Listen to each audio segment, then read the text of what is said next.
Who booked this crap? That's the age old question that is going to be asked countless times this evening. This is not going to be the most must see show on YouTube today because let me tell you, this this show tonight, with the exception of one moment, I can honestly say, you thought last week's Monday Night Raw was bad? Oh no. This was far, far worse. I don't understand. I mean, honest to goodness, on the grand stage of pay per view, they have Raw absolutely eviscerate SmackDown Live at Survivor Series. But yet, they can't put together a halfway decent show, something they haven't even done in a month. Oy, oy, oy. But remember that question right there, folks. You see it right there. Who booked this crap? Not me. Not MF. Not Didi Woodson, as they join me for this. Michael Bullock, I'm not sure where he is, but he's probably, I know he's got some commitments of his own, and, that's more than fine. So if he comes in, we'll just simply catch him up on what he missed. But, I mean, I don't know. But yeah, you thought last week's show was bad. Oh no. Like I said, this was awful. That's all I can say on that. So just remember the question, folks. That's the question right there. So, with all due respect to good old MF Michael Fletcher and the Twisted Angel Didi Woodson and wherever Michael Bullock is, I want to try to get this show, done and over with as much as possible because I do not want to waste any time whatsoever. But, we'll run it down. We'll only run down what we consider or what I consider the relevant stuff here this evening. So yeah. Before I start, I just want to say thanks for the little cat nap. I took a cat nap during the show this evening, so I want to thank them all for that. Thanks. So, all right, Raw was live tonight from Milwaukee, Wisconsin. Now you would think it was from the BMO Harris Bradley Center. No, it was at this. I don't know if this is a new arena or if this is another arena they're using.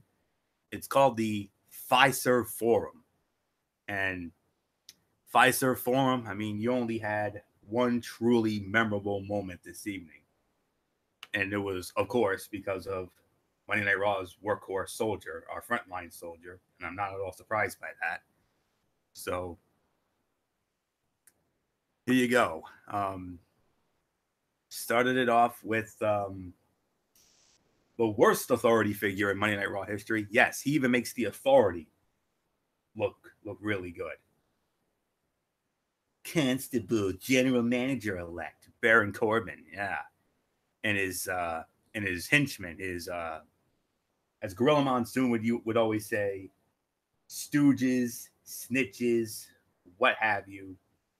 Even though I'm high on both of these guys, Drew McIntyre and Bobby Lashley. They talked about what they did to Braun Strowman, and as many of you know, Braun Strowman underwent surgery on his elbow, and he's going to be out indefinitely. It looks like he will not be a part of the TLC pay per view. Just a damn shame. Even though I read a dirt sheet saying that they were going to have Braun Strowman squash Baron Corbin rather quickly at TLC and give Strowman the win, get Corbin out as GM. I pray to God somehow that happens. And then Braun Strowman would get his Universal Championship matchup against Brock Lesnar at the Royal Rumble in 2 months at Chase Field in Arizona. So Corbin saying his match with Strowman is still on for the pay-per-view seems to be a sign that the company expects Strowman to be healthy enough to work the bout. If it turns out he's not ready, they can always write their way out of the match somehow. I mean, it was interesting that Dolph Ziggler was left out of the beatdown last week, given how much he's been tied to Drew McIntyre. It could simply be a way of moving them apart without a big split, but I'm surprised they didn't include him, if only because they could have had Strowman plow through him in a revenge match. So nothing really, to say about that. So and then we had Elias. Elias interrupted, and he did his usual shtick, and then it led into a match. Bobby Lashley against Elias. At first, Elias had won by disqualification because of interference, because of Lio Rush. Lio Rush pulled the referee out as Elias was closing in on the win. But then Corbin, and this is not the first time you're going to hear me say this evening, a blatant abuse of power, saying that, oh, Elias, you I forgot to mention that while you rudely interrupted me, this match is now a no disqualification match. And naturally, Corbin, Lashley, and McIntyre, they bury Elias, and when all was said and done, the time of the fall, 14 minutes and 5 seconds. It was Bobby Lashley who picks up the win. So, I guess the fight was all right. It was, but let me just say like this. You didn't have to suspect it was going to get worse. It did get worse. Believe me, it did. But the big beatdown was, but I will say this, the beatdown was violent and well done. It's generating heat. I suppose that's a plus, I guess. Any heel heat is good heat, but Elias, now the latest casualty of this, I guess we could call the Corbin, McIntyre, and Lashley administration. You thought that Bischoff Morley administration way back when was bad. Oh no, this is far, far worse. The Bischoff Morley administration, they did some heinous things, but never as heinous as this. So, I don't know what else there is to say. MF, what do we make of all this? Braun Strowman's going to be out for God knows how long. I pray the big man gets back soon. And I don't know. Have you ever seen... we thought the Authority was bad, but I can honestly say this Corbin administration is far worse. Well, the thing is that if you... I know they're trying to go with authority figures, but I've never seen this kind of abuse of power. That I've never seen anything like this. This is just straight up basically bullying the locker room. And this was unbelievable what I saw tonight. There's really nothing more to say about it. It was a horrible night. If you were a fan of the faces, this was not your night. And poor Milwaukee, man, you guys got snake bit pretty bad on this evening. Look, as far as the segment goes, it was okay for what it was worth. I definitely love the fact that they were trying to, that they're already thinking it's in the bag. That with Strowman on the shelf right now with that elbow injury, that Corbin, he kind of thinks that there's nothing that's gonna stop in his way. That he will indeed be running Monday Night Raw very soon. That Stephanie McMahon will make him the general manager of Monday Night Raw, and that's why he believes he is a GM elect. Now, of course, hopefully that does change. If he does show up, that'd be great news for all of us. And when I mean is Braun Strowman, but we just gotta wait and see. So, as far as the match goes, it's your standard abuse of power type match. It's what you would think by authority shenanigans. And yes, Corbin played that douchebag role really well. And, as much as I know a lot of people were very poo-pooing over this entire thing, and yes, there is a lot of reason to dump on this. Look, if you're going to get over, if you're going to get the nuclear heat, this is the way to do it. So, no, I mean, it is what it is. Didi Woodson, I see the photo, so I already know where you're going to go with this. So, yeah, it's all yours. Yeah, I think I answered Anthony's question with my picture here of who wrote this crap and booked this crap. Yeah, suck it up to making this Corbin night. Praise Corbin. Yeah, I can tell you right now that. Oh, my camera will come on here in a minute. This little guy here, this is our new one. He certainly didn't like it. He doesn't like me. This is Lore. This is Jennifer's cat. So he's not mine, he's hers. But yeah, he didn't like it tonight. He slept through it.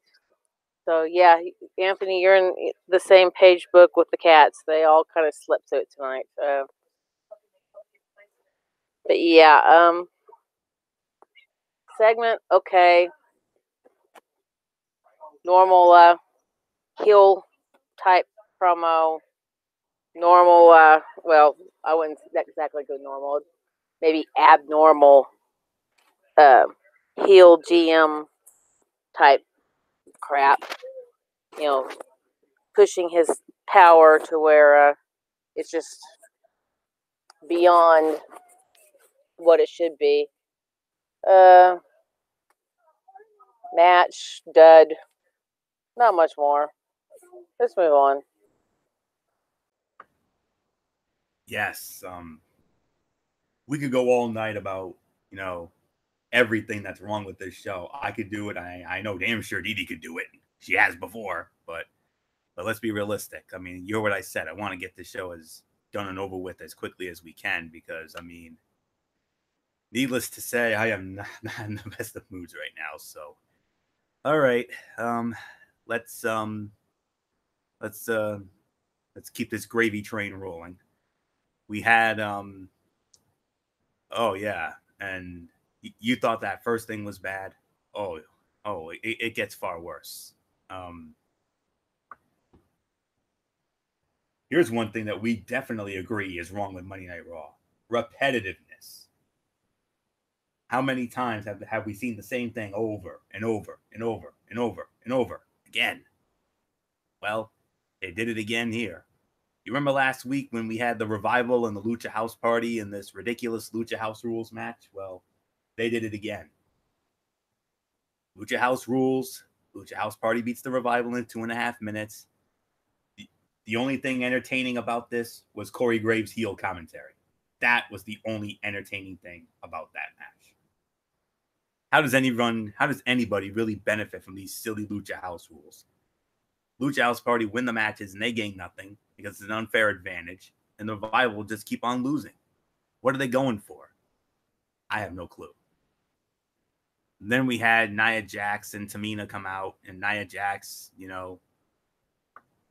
gloated about how she was the sole survivor at Survivor Series and, continues to get that nuclear heat after what she did to Becky Lynch. I mean, we know Nia Jax has nuclear heat with everybody, but there's one person on this panel that, that hates her guts way more than anybody.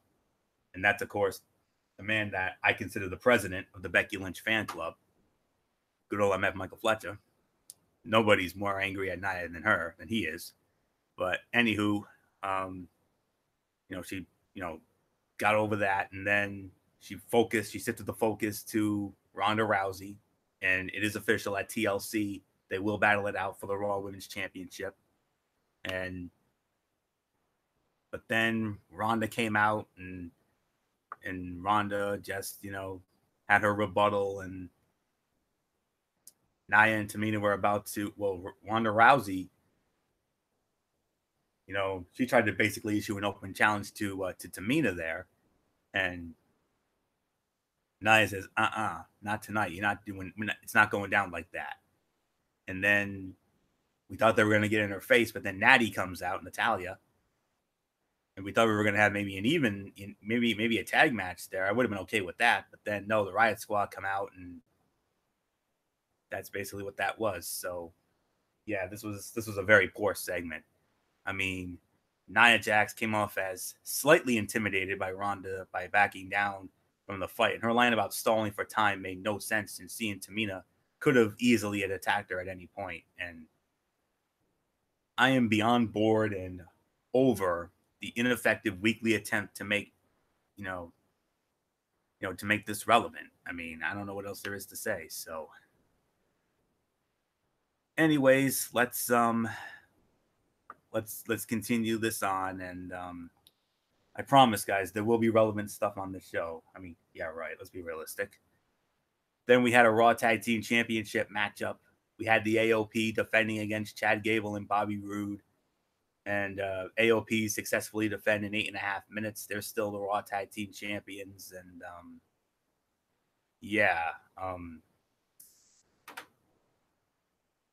this was, I suppose you could say this was an all right match. I mean, I'm just gonna leave it. I'm just gonna leave it to MF and Didi. I mean, if you want to get into it, we can. If you want to move on, I'm damn okay with it. So that's all I can say on that. So. And what match is this? Tag team title match. I mean, I'll give it just a quick thought, and this was expected. Fair enough. AOP is the champions, and you don't want to have them lose the belts right away. You don't want to make them transitional champions, but gallant effort by Bobby Roode and Chad Gable. And I know a lot of people's been waiting for the heel turn of Bobby Roode. We haven't seen it yet. When is it going to happen? I think that's the bigger question than anything else. Other than that, really nothing else to really speak above. So let's just move on to the next thing, unless Didi wants to put her 2 cents in. One word. Ew.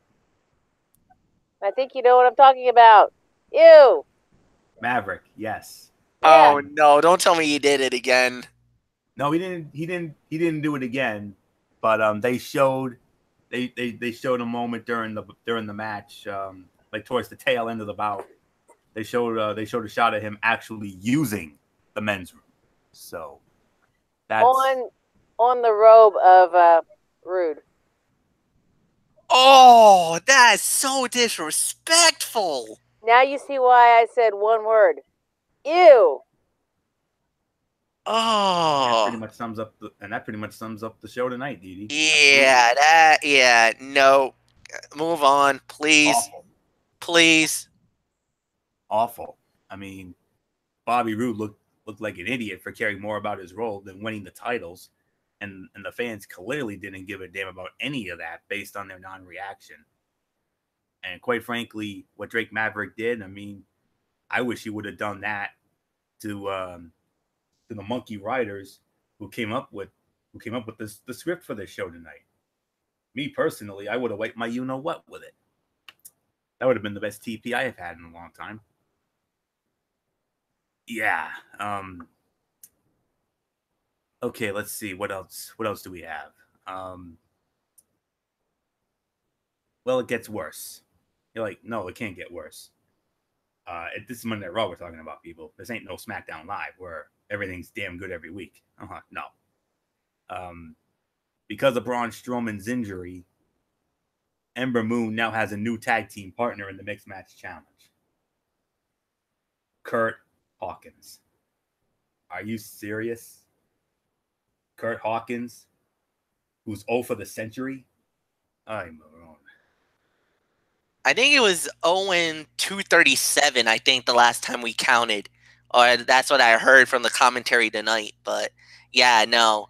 The absolute punishment for Ember Moon.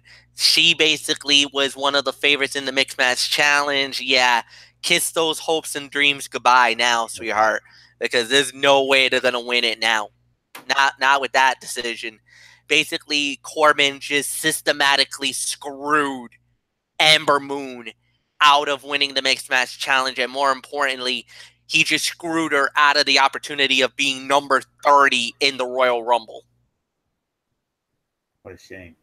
I mean, I feel so bad for the War Goddess. I really do.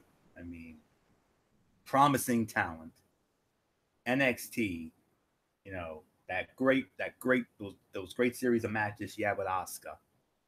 I mean, which were all hella fun, and then Ember finally gets her moment. She wins the NXT Women's title. You know, had some. You know, also had a couple of decent bouts with Shayna Baszler, and he gets called up to the main roster. But this is just simply another case of being in what Derek Ferrera calls the NXT Burial Club. That's all there is to it. You know the names. Ascension. I mean, I could go on and on, but Ember Moon is now the latest casualty. I mean, Strowman doesn't get hurt. Her and Strowman would have had a realistic chance of winning that thing, but I'm going to be real honest. And I know MF's going to be very happy when I say this. I think AJ Styles and Charlotte Flair are going to win that whole damn thing. Let's not kid ourselves. So, but anyways, what I'm trying to say is Ember Moon, she had Kurt Hawkins in her corner against Alicia Fox and her tag team partner Jinder Mahal and the Jabroni Squad, as Luigi PS3 calls them. Ember Moon actually did win the match. She won the match in 1 minute and 50 seconds. So, but then it gets worse. Jinder Mahal against No Way Jose. Jinder Mahal actually wins the match 4 minutes and 25 seconds. And I'll tell you what, I mean, that Milwaukee crowd couldn't be more quiet if they were replaying last night's Sunday Night Football game with their Packers against the Minnesota Vikings. I honestly can't blame those fans a bit. And that's really all there is to say on that. So get the you-know-what out of here with that weak stuff. And now, at long last, finally, something relevant we can talk about. Seth Rollins issues an open challenge for the Intercontinental Heavyweight Championship. And who answers the call? Dolph Ziggler. Yes, this is repetitiveness, but let me tell you, one of the rare times I can actually say good repetitiveness, because we know the history of these two.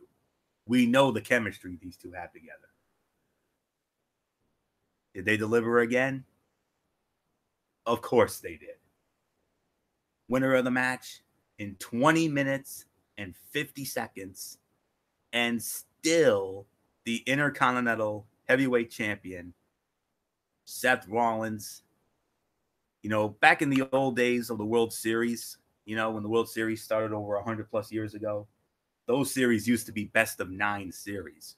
And I'll tell you what, I would love to see I would easily invest myself in a best of 9 with these two, because we know if it was a best of 5, a best of 7, or a best of 9, like those World Series back in the day, I would have been all in. No doubt about it. These two delivered again. MF, I mean, what can you say? I mean, Seth Rollins, Dolph Ziggler, God bless these two, because they saved this show from falling off the cliff.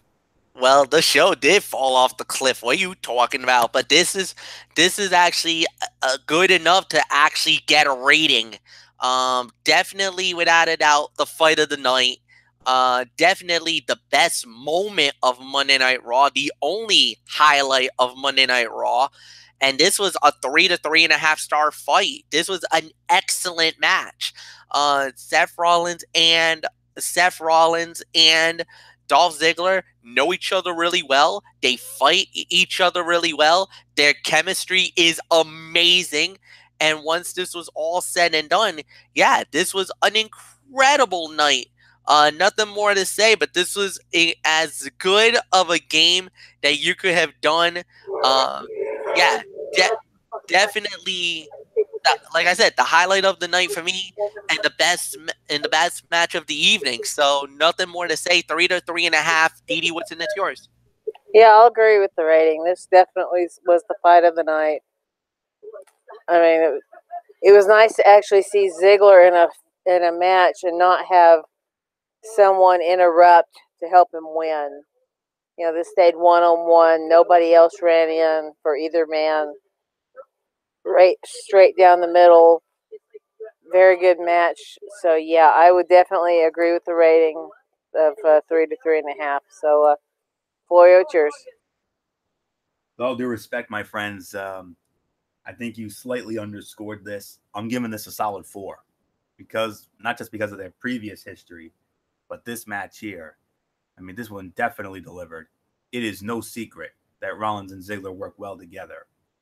My only nitpick, the feud has simply been overexposed, and I am hopeful and I assume that the powers that be are well aware of this, or they would have advertised the actual match rather than listing it as an open challenge. But nonetheless, these two gave us, the only real, what I call saving grace moment of this horrific Monday Night Raw this evening. So, solid 4 stars, easily the fight of the night, and easily the best thing on this show. So, and I can honestly say this is the only thing, I can honestly tell you folks, this is the only thing that if you were pressed for time or, DVR or what have you, just fast forward to this match, and then once it's over, stop. Delete from your DVR because, yeah, that's all there is to say on that. So, anyways, yep, more nonsense here. There was a backstage moment earlier in the evening where Baron Corbin was saying, I got my hands full, and Alexa, I need you to run the Raw Women's Division. Okay, now we're in big trouble. Because the so-called quote-unquote goddess, yeah, so-called indeed. What does she do? She has Sasha Banks and Bayley come out, and she arranges an open forum. I would like to take this moment and personally thank the USA Network executives who made the call to scrap and get rid of that overrun from Monday Night Raw, because another 6 to 15 minutes of this, and with all due respect, MF, basura of this episode might drive me to the brink of freaking insanity. So horrific. It was a waste of time, and she had these two come out for this little quote unquote open forum, whatever. Even though it was nice to see Charlie Caruso, because I love her. Me, my love affair with that one. Bayley and Sasha stood up to Alexa, and the one question was, how would you change the women's division? Well, Bayley said she wouldn't do anything except I would just continue. Or I'm just hoping that we would just, give us opportunities. Wrong show, darling. You want that blue show on Tuesday nights. That's the land of opportunity. That is sure as hell not Monday Night Raw. Let's be realistic. Yeah, I hear you snickering over there, Mr. SmackDown. No. I'm not trying to snicker. I was gonna say the concept of an open forum, it sounded promising at the beginning. It's just, if you really want an open forum, you got to allow us to take it, because we would tell some really good questions because the thing is, myself, you, Anthony, and Dee, and yeah, even Michael Bullock, we know wrestling. Yes, we do. And the thing is, if you want a real open forum, I wish WWE would actually watch our show, because we would give them legit questions. And the thing is, I know there's going to be some certain things we're not allowed to talk about, personal life and whatnot. We got to keep it within the wrestling business, which we're more than welcome to, because our questions would be, I won't say challenging, but it would be legit. Hard-hitting. It would be hard-hitting. Because we would talk about everything. It wouldn't just be about, the wrestling evolution. We would talk about their careers. We talk about their rise that they're doing. And then, yes, I would ask that question. What could be different about the women's division? What do you feel is holding you back? Is it because of certain things that's happened with injuries? Could it be something like this, something like that? So yeah, I mean, that one question when they said, what would they change about the women's division? I actually liked that question. I thought that was actually a fair and balanced question. Yeah. The segment is garbage, but I mean, there was some things there that even we would probably ask them. Absolutely. I mean, my first question is, why do you invest so much time in building Monday Night Raw as a dominant brand at Survivor Series, and yet you can't give us a halfway decent show? You got to keep giving us monkey garbage every week. We haven't had, the last time a Monday Night Raw was any good, MF, I mean, it was the Providence, Rhode Island. Providence, Rhode Island at the Dunk. Raw of the year. Yeah. We had the Raw of the year. But the problem is, and I don't know why, but, and this is just me alone, there's certain cities that Vince likes, that WWE likes to go. And whenever there's a city that they love, normally those cities get really good programs, really good events. I mean, Chicago, LA, Miami, New York, Boston, Providence. Absolutely. Anytime they come to those cities, get ready. It's going to be an amazing show. If you go to some of these other cities, I hate to say this, Corpus Christi, Milwaukee, those cities that really sit on their hands, they're not going to get recognized. They're not going to get the love. They're not going to get anything. But any cities that are considered wrestling hotbeds, wrestling cities that gets it, they're going to get the love. They're going to get the support. They're going to get the good shows. St. Louis, Philly. You know, I can go on for days. But unfortunately, this is the way WWE is designed. I don't know why they do it. It's idiotic. It's stupid. But then again, when you're dealing with Monday Night Raw, what do you expect? Nothing more. Yeah. I mean, that's exactly right, MF. I mean, you made some valid points. You made some valid points there on that. I mean, that's really all there is to say on that. Did you want to say something? Well, I don't know if you've seen Facebook, but Derek has definitely ranted on the what he's calling garbage of a show. I don't blame him.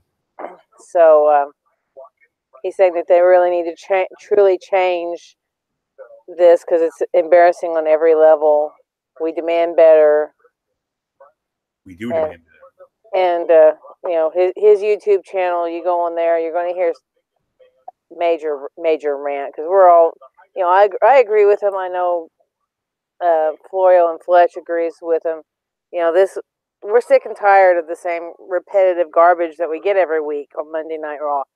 It's supposed to be the A show. A show certainly, you know, it came up the A show at the pay-per-view, but it's certainly not the A show every week. You know, SmackDown hits the A show every week. You know, and right. And yeah, through this whole segment, you could hear the fans saying, I thought we were the ones asking the questions. Only one fan asked a question. The rest of it was all Alexa Bliss and, you know, the girls. It was just stupid. It wasn't anything but, I think, a filler that they put in there just to submit Alexa Bliss as the new leader of the women's division here, which that's not new.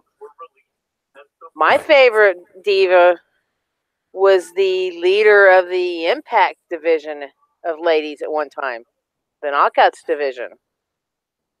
Anybody remember Maria doing that? Maria Kanellis. I certainly do. And Nothing is new in wrestling. Vince, you just stole an idea from Impact Wrestling. Congratulations. I'm done. yeah. I can't say I blame you, Didi. I can't say I blame you. So yeah, that was in the immortal words of Mr. Feeney from an early episode of Boy Meets World, that was cheap garbage. And that's exactly what it was. Cheap garbage. So yeah, and Sasha and Bailey. I mean, once upon a time, these two were red hot. They were former champions. And they're sticking it to them too. And they're making them look like idiots. They're making them look like fools. So I don't know. And then the main event, Finn Balor against Baron Corbin. And, just as it looked like Corbin was actually gonna, overcome the odds and shock the world, if you will, of course, this dink says, let's make it a handicap match. This is now a handicap match, and my partner is Drew McIntyre. Who do you think wins? Of course, it's Corbin and McIntyre. They win the match in 13 minutes and 40 seconds. What a lousy night of television for WWE. I mean, this heel trio dominates. The show featured a pair of overexposed matchups, undercard matches that none of us give two damns about, a pointless and unnecessary Q&A, and Drake Maverick relieving himself on Bobby Roode's robe. I mean, I realize they're missing Braun Strowman and Roman Reigns, but this was just absolutely, positively painful to watch.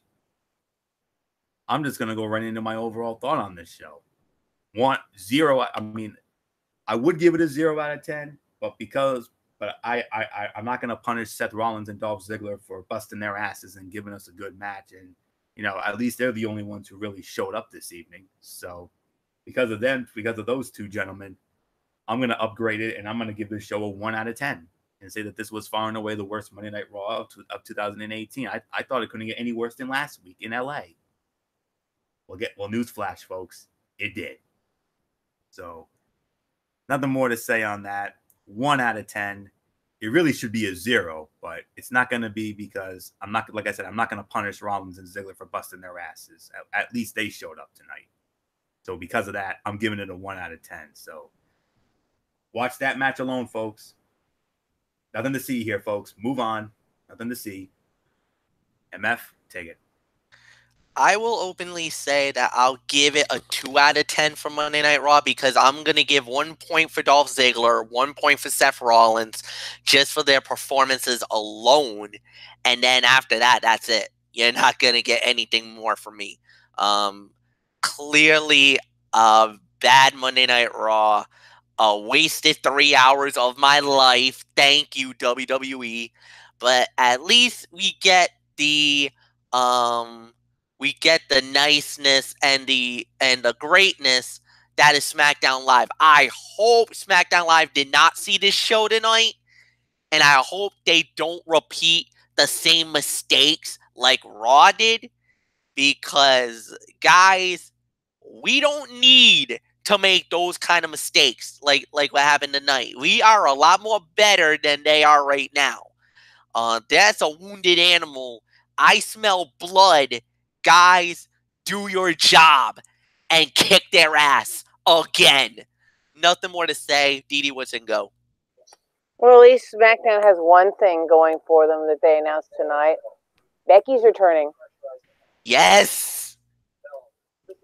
That alone is going to make SmackDown worth watching compared to what we got tonight. Oh my Lord, how do I even start? Oh. Uh-oh. All right. 1. Who the hell, excuse the language, decided that Lashley is the Almighty?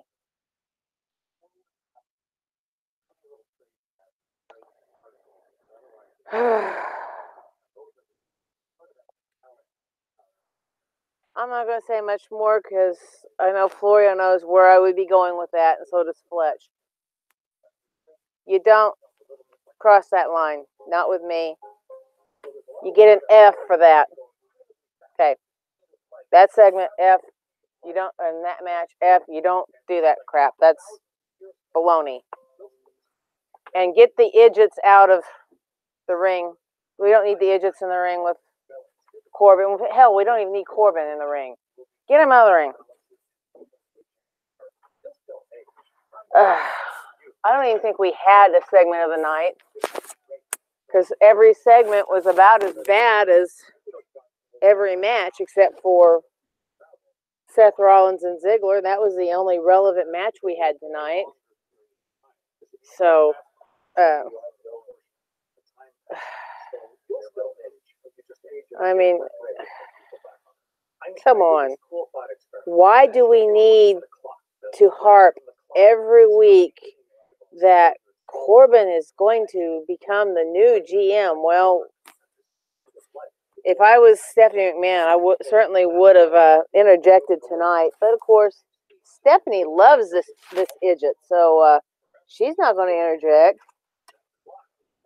So now we're going to have, if what I've been reading is right, now we're going to have two commissioners that are not worth crap because they're both going to be heels. Lord, I hope that, that I'm wrong on that. I hope that I've read wrong on that because that's going to really, I think, start hurting SmackDown if Shane goes bad and we keep Stephanie bad. Because that's what this whole thing has been about, is the two kids being rivals of each other. You can't really be rivals if you're both bad. What are we going to do now? See who can top the other at being the worst commissioner ever? Having the worst show ever? Let's not ruin SmackDown. SmackDown's good right now.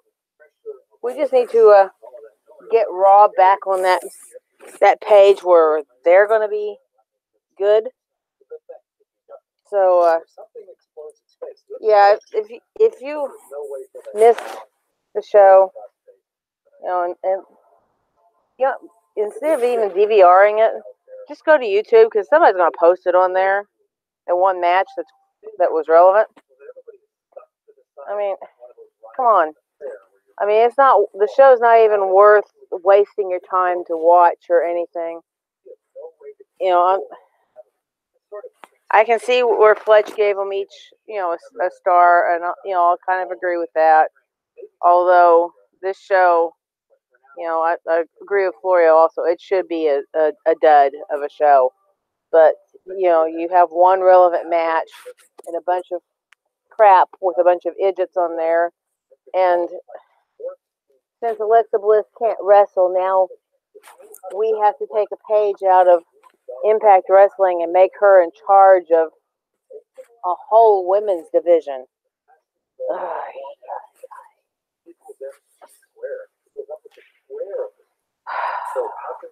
Vince, I pray you never meet me on the street because I guarantee you're not going to like what you're going to hear because I will give you an earful. Ugh. You'll get so much crap that you're not going to want to even meet me ever again. Let's put it that way. I'm about ready to drive to Rhode Island, pick up the gang here, and all of us, including Florio, or including Derek Ferreira and Bullock, and go bombard these guys and show them how we would actually do a show that would be relevant and would be considered an A show compared to what we got tonight. So I'm off my high horse. I'll see you guys tomorrow night. Good night. Good night, Edie. And yeah, I don't blame you one bit. So oh, what a shame. And you know what? To sum it all up, they don't know what's best for business. We do. End of discussion. So that's all there is to it. So this is going to be an abbreviated Tony's Take this week because, yes, there was 205 Live, but Impact Wrestling, wasn't anything to really speak of, if I'm going to be real honest with you. I'll get into that in a moment. But nonetheless, we had 205 Live. Tony Nese squaring off against Noam Dar. Tony Nese wins the match in 8 minutes. It was a 2 3/4 star match. It was pretty good. It felt as if it was missing something in terms of overall sense of urgency. I could have done without the interference spots from Buddy Murphy. That's all I can say. Squash match of the week, the Brian Kendrick and Akira Tozawa. They squashed a couple of Hammerneggers in 3.5 minutes. They rebounded with better teamwork, and they picked up a fine win. I mean, they looked good. It served the purpose of showing them as a united force, but as with any squash match, it was rough. Main event, Great Metalik against TJP. Great Metalik wins the match in 9.5 minutes. 3 1/4 stars. It was a good and energetic main event with Metalik getting some revenge for the mask stealing. But in the end, the Lucha paid and took a beat down. The feud must continue. And Hideo Itami will be back on the show next week. So that's some good news. And then a huge tag team main event. The Cruiserweight champion Buddy Murphy and Tony Nese will square off against Cedric Alexander and Mustafa Ali. That alone is going to be far better than Monday Night Raw. Let's not kid ourselves.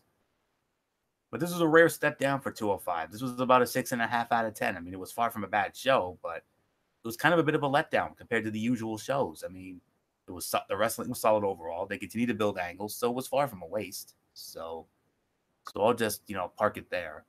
6.5 out of 10.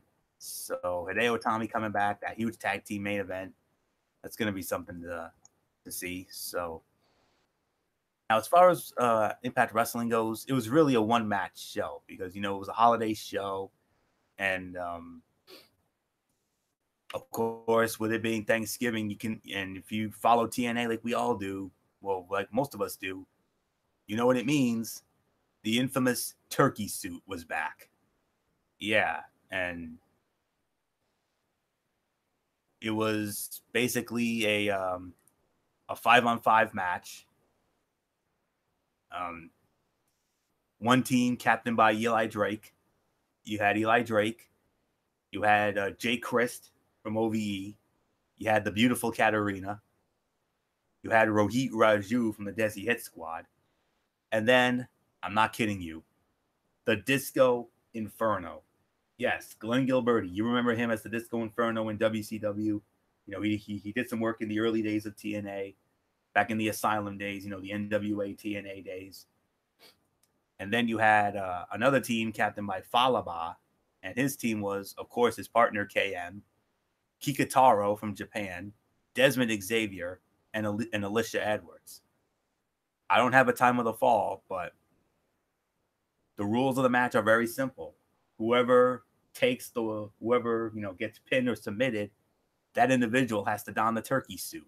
Well, the Disco Inferno was the one who took the fall, Falaba with the bonsai drop, and the Disco Inferno, Glenn Gilberti, had to don the infamous turkey suit. So, yeah, your typical Impact Wrestling holiday silliness. So that's pretty much the only thing that happened on that show. So we're just gonna park it there. So let's see what's on tap for this upcoming week. I'm hopeful that it's gonna be something good. So well, we had Jordan Grace squaring off against Katarina. The Rascals squaring off against Mike Seidel and Chris Bay. Eli Drake against Tommy Dreamer in a no disqualification match. Taya Valkyrie against Ray Lynn. And we had the Lucha Brothers against Rich Swann and Willie Mack. So that all goes down on Thursday night on Pop Television, 10 p.m. Eastern time. So check your local listings for the time and channel in your area. So thankfully, we can now put the bow on this all-time low edition of Ridiculously Raw. We want to thank you all so very much for tuning in. And yes, there's MF right on cue. So MF, tomorrow night, Cerebral Smack Talk. I know it's going to be far better than this gravy train tonight. I mean, we're going to start it at 10 p.m. Eastern. As always, SmackDown Live. Like Didi Whitson said, they just confirmed it on multiple websites, and I think it was also announced on Monday Night Raw tonight. The man, the greatest, right now, the champion of all the champions, the top person in WWE today, the SmackDown Women's Champion, Becky Lynch, makes her triumphant return since getting her face busted in by that wench. And yes, I'm going to keep it nice, Nia Jax. That cost us that fight at Survivor Series, but she's back. We're going to get to hear from her. And what's the future going to be? We don't know. On top of that, I actually got some SEF news. We got some Anarchy news. I'm going to set the card for Anarchy this Friday night. We got some stuff on that. Very light on the schedule as far as anything else goes. And I'm also going to get into this rumor about this All Elite Championship Wrestling that's owned by Jim Ross and Chris Jericho, and possibly what that could mean not only for wrestling as a whole, but possibly for WWE, because I heard a rumor that possibly 2 of their stars could be leaving for this All Elite Wrestling organization. Now, I have my ideas who it could be. You'll just have to wait and find out what it's going to be. I'm going to leave that little teaser for you guys for tomorrow. So 10 p.m. Eastern, Braves Fan 95. Until then, good night. Anthony, take it home.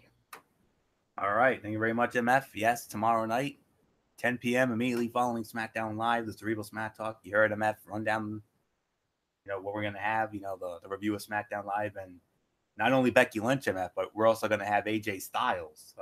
AJ Styles is going to cut his first promo since losing the WWE Championship to Daniel Bryan 2 weeks ago, ending his historic run at 371 days. So it'll be very interesting to hear what the Phenomenal One has to say about the now crazy as a pet coon heel in Daniel Bryan. So we'll see what that has. We'll see how that goes. So no, the new Daniel Bryan. Get it right, Florio. Yeah, the new Daniel Bryan, who I still think that character is crazy as a pet coon, but to quote JR. So, but anywho, and then that Mikey's mindset, sounds like some interesting stuff. So that's 10 p.m. tomorrow night. Thursday night, time to be determined. Whatever time is good for these guys. Can you believe it, MF? The season finale of Strictly Sports College Football Thursday. It's come and gone, but we got one last show to do, and oh boy, is it a big one. It's championship week. So we have, and it's a very light docket, only 8 games that we're going to get into, all those huge championship games. Of course, the headliner, the rematch, Alabama and Georgia in the SEC championship game in the very same venue it took place, the Mercedes-Benz Stadium in Atlanta.